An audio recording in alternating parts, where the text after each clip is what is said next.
Wife, 44F, cheated on me, 43M, with a coworker for 7 years, and kept it up after we moved several states away. I have perused these forums and narratives for quite some time, but I never imagined I would be sharing my own story.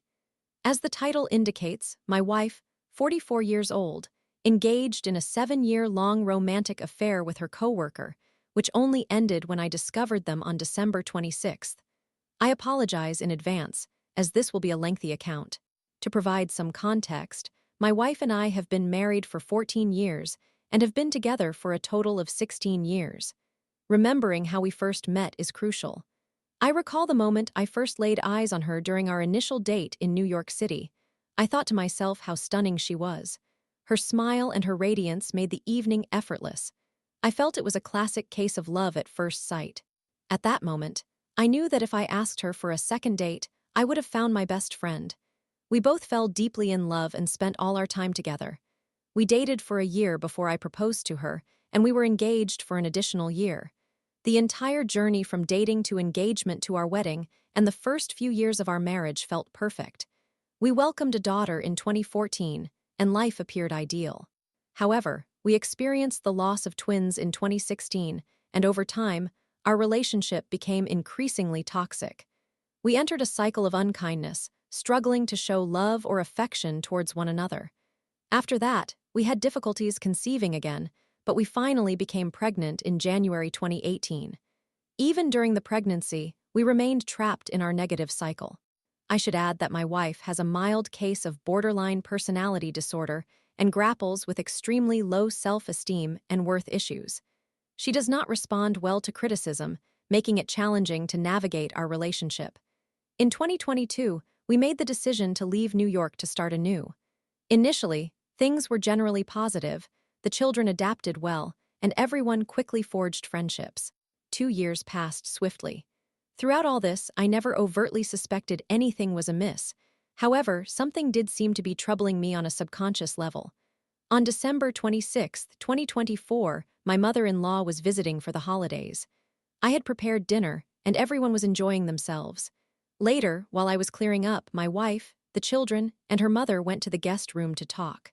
That's when the light from her cell phone caught my attention, and almost unconsciously, I put down what I was doing, rushed over, seized her phone, and immediately went to her iMessage with a male coworker. Something deep inside urged me to check that phone. I was trembling as I opened their text conversation, hoping for nothing wrong, but unfortunately, I found numerous sexual messages and images. I hurried to the garage, scrolled to the beginning, and started taking screenshots of their messages. I was heartbroken. Never in my wildest dreams did I think she could betray me like this. The reality struck me hard. After documenting all the messages, I decided to confront her on the spot. I called her into the garage and informed her of my intention to hire a lawyer and file for divorce, stating, "I know everything about your affair with your coworker." That is when the manipulation and deceit began. Following my initial confrontation, she confessed to the affair but only admitted to 2 incidents in 2022 before our move, claiming they did not include sexual intercourse. She described an occasion in the backseat of a car at the train station where they engaged in oral sex, and another in the office where they kissed and touched. Nevertheless, her statements did not align with the text messages exchanged between them.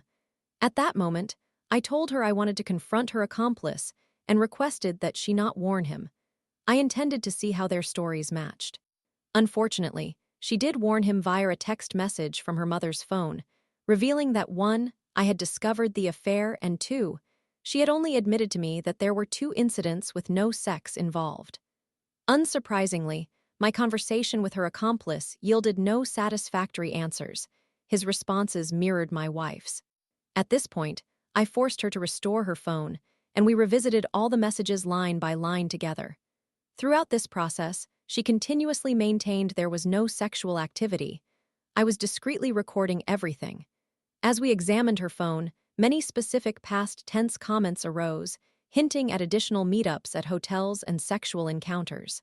For instance, they discussed a sexual harassment training at work where my wife stated, "I gave you good sexual harassment." Her accomplice responded, like during one hotel stay. I eventually coaxed an admission from her, She confessed they had sexual encounters at a hotel sometime before August 2022, although this was a lie since their hotel visits had begun in 2019. Moreover, her second lie was claiming that only kissing and touching occurred in the office. I confronted her about this untruth when her accomplice sent a message stating, "Just reminiscing about that time I sat you on your desk and licked my wife's name." My wife's reply was, "I remember that, prior to softball." Given that my wife had not played softball with the company since 2019, her timeline for 2022 fell apart. I then retrieved an older iPhone of hers and started sifting through it. Unsurprisingly, more truths emerged. As we reviewed the older device, additional text messages surfaced, revealing the first instance of flirtation in November 2017. Unfortunately, I could not access any other phones that went back prior to November 2017 and could not verify anything earlier than that date. She denied any physical contact before 2018, and I believe her in that regard. After much back and forth, she ultimately confessed that her coworker had begun flirting with her in late 2017, meaning this affair spanned half our marriage. She initially perceived his flirtatious comments as joking and, due to their close friendship, chose not to curtail it, although she should have recognized it as inappropriate. Later, he expressed to her that he was serious and had genuine feelings for her. Fast forward to January 2018, my wife and I learned we were expecting a child. Just a week after the news broke, my wife shared this information with her coworker during lunch. When I inquired why she would tell him so soon when she would not disclose it to anyone else, she explained that it felt awkward due to his flirtations and inappropriate messages. When he learned she was pregnant, rather than expressing happiness, he became upset. When they returned to the office, my wife confronted him about it. With tears in his eyes, he confessed his feelings for her, expressing how beautiful, intelligent, and remarkable he found her. He admitted to constantly fantasizing about being with her, but recognized that she had a child and was married. He himself was married and not leaving his spouse. My wife exited his office, rendered speechless. However, over the following days, he persisted with his advances until one day, when she dropped him off at the train station, he leaned in to kiss her. At that moment, she reciprocated. This pattern of behavior continued multiple times each week after week, month after month. Between February and the summer of 2018, he professed his love for my wife and kissed her, and she echoed those sentiments. Then, in July or August of 2018, he took my then 6 or 7 month pregnant wife to a hotel. They had not yet had sexual intercourse, but they were kissing, cuddling, watching movies, and engaging with each other intimately. Simultaneously, he went home to his wife, expressing his love for her and actively attempting to conceive a child with her. Shortly thereafter, his wife did become pregnant. When my wife discovered this, she felt distressed, and her accomplice reassured her that he did not really want a child at that time, but his wife did. He made excuses about why he slept in the same bed as her, attributing it to the smallness of their apartment. Despite this, she continued the affair until she gave birth in October. Upon further interrogation, my wife claimed they sustained the affair through text and phone conversations while on maternity leave, ultimately resuming in 2019. In 2019, my wife and her accomplice escalated their relationship by engaging in oral sex in the back of her car at the train station. Initially, she hesitated for numerous reasons, but he assured her of his love, and so she complied. This continued for several months. When his wife was due to give birth, he expressed that he wished it was my wife giving birth instead. This pattern persisted periodically throughout 2019 until he broached the topic of taking their affair to the next level by suggesting a hotel for sexual encounters. He conveyed this idea by telling her he constantly thought about it and wanted to take that step. She was reluctant due to the significance of the action. He had to repeat his expressing of feelings 4 times until she ultimately unthinkingly consented. When I questioned her motivations, she claimed she felt obligated to proceed in order to receive his love, attention, and affection. She mentioned they went to a hotel once or twice in 2019, and her accomplice confirmed this when I spoke with him in detail. Then, in 2020, the COVID-19 pandemic struck, leading to the termination of their physical affair while the emotional affair persisted through texting. The affair resumed once more in 2021, with one hotel visit and intermittent instances of oral sex in the car. By 2021, she was only going to the office once a week. His schedule was similar, but they often did not work at the same times. The accomplice and his wife began expecting their second child. My wife felt uncomfortable knowing he was engaging in these activities with her, while simultaneously being a husband and expecting another child. To keep the affair alive, he reassured her that he did not want a second child, indicating his wife's insistence was the reason for this. He did this merely to make my wife feel at ease so he could continue abusing her for his own gratification. This cycle continued through 2021 and into 2022, culminating in a hotel visit for one last goodbye. However, after our move, the affair persisted through FaceTime, images, and text communications. Ultimately, my wife returned to visit work, friends, and family in July 2023, and he once again proposed a hotel visit under the pretense that they would never see each other again, which she accepted. Their texting and video calls continued until late 2024 when they were discovered. All of this information was fully confessed by my wife and her accomplice. During several deep, heartfelt discussions, I unburdened myself and expressed the emotions I had suppressed, detailing how she had treated me and why the affection, attention, and love had dissipated. This experience deeply affected her, making her realize how she had been acting, or perhaps she was unwilling to recognize it before this. Our conversations compelled her to feel a renewed sense of love for me, as the connection we once shared resurfaced. She stated she was in love once more. She is not a talented actress, and her emotional breakdowns and expressions of genuine remorse, alongside her willingness to convert from Judaism to Christianity, strike me as sincere. I believe her when she expresses her love for me, her desire not to lose me, her wish to be a good wife, to make me happy, and to cultivate the marriage we had always envisioned. Additionally, I ponder, what kind of man does this to a pregnant woman in a marriage with a child at home? He is married, initiated the flirtation after she confided in him about her marital issues, and did not escalate things until she announced her pregnancy. He seems to enjoy a strong relationship with his own wife, is invested in building a life and family with her, and contends that he loves her. Simultaneously, he admitted to me over the phone that he never loved my wife and pursued this affair purely for the thrill of it, driven by a desire to break rules.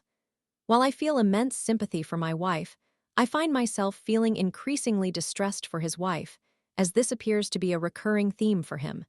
The question that lingers is, how could I ever find it in myself to forgive this? How may I move beyond this event with her? The duration of this affair astounds me through our entire pregnancy with our son. My wife tries to rationalize her behavior by stating it was not consistent with sexual encounters, claiming it occurred only 5 or 6 times across those years. Yet, what of the 30 instances of oral encounters in the car? I am certain she would not commit such actions again, but how do I reconcile that with what transpired? We have 2 young children, and that reality is immensely burdensome for me. Story 2. I, M21, said something nasty to my girlfriend, F22, when I was drunk, and it might end our relationship. Upon reflecting, I have identified a lot of communication issues that seem to coincide very closely with autism. How do I bring this up without making it sound like I'm trying to make excuses?